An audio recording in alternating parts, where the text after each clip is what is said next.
In 1412, a peasant woman born in Domremy was chosen by God to defeat and expel the English from the Kingdom of France, lift the siege of Orleans, and crown Charles VII as the true King of France. After making her first communion, she was visited by St. Michael the Archangel, St. Catherine of Alexandria, and St. Margaret of Antioch, who sweetly called her Pucelle, meaning Little Virgin. Their voices, or rather heavenly visions, were her permanent and daily advice, not only guiding her in the war, but also as assistance in the future. Joan received the gift of weapons, a special and proportional grace to be able to triumph on the battlefield, revealing herself to be an excellent strategist and brave warrior. This shepherd girl, who did not know how to read or write, much less command a war, at only 18 years old, became the great captain of an army of more than 10,000 men. She was the first on the offensive and the last in the rear, every time circumstances demanded it. On other occasions, she was seen carrying aloft a magnificent banner that said, "By command of the King of Heaven," and had a painted Christ in majesty, reconquering his kingdom.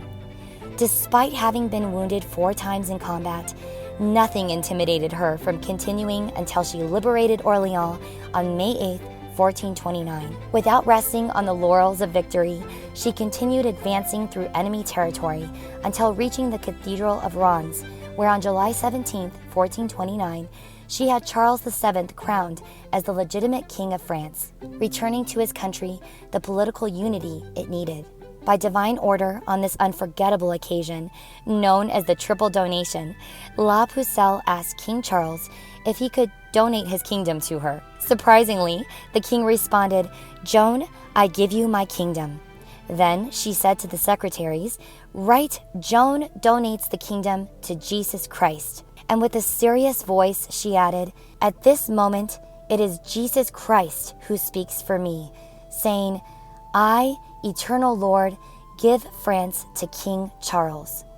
At the climax of her epic accomplishment, La Pucelle was betrayed by her people. At the gates of Compiègne, the Burgundians took her prisoner and then sold her to the English at a high price. Against all rights, Joan was locked up as a prisoner in a civilian cell, chained hand and foot, watched by men who were her worst enemies, with express orders to torment her day and night. Subjected to innumerable physical and moral humiliations, poorly fed, and without any spiritual assistance, she was miserably slandered and abused, even to the point of being stripped of her soldier's clothing. After 5 endless months, La Pucelle was burned at the stake on May 30th, 1431, forgiving her enemies and praying for them. Before giving her soul to God, she asked to hold a cross high and invoked the name of Jesus several times. Despite the fire, oil, and sulfur that were placed on the pyre, her heart was found incorrupt by the executioner himself, who was the first to testify to the evident miracle of her innocence.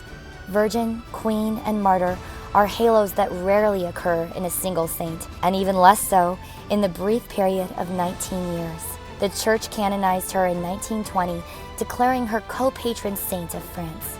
A common prophecy at the time held that France would be lost by a woman, but saved by an armed virgin from Lorraine. Saint Joan of Arc accomplished this goal and continues to inspire Catholics throughout the world through devotion to God and His grace.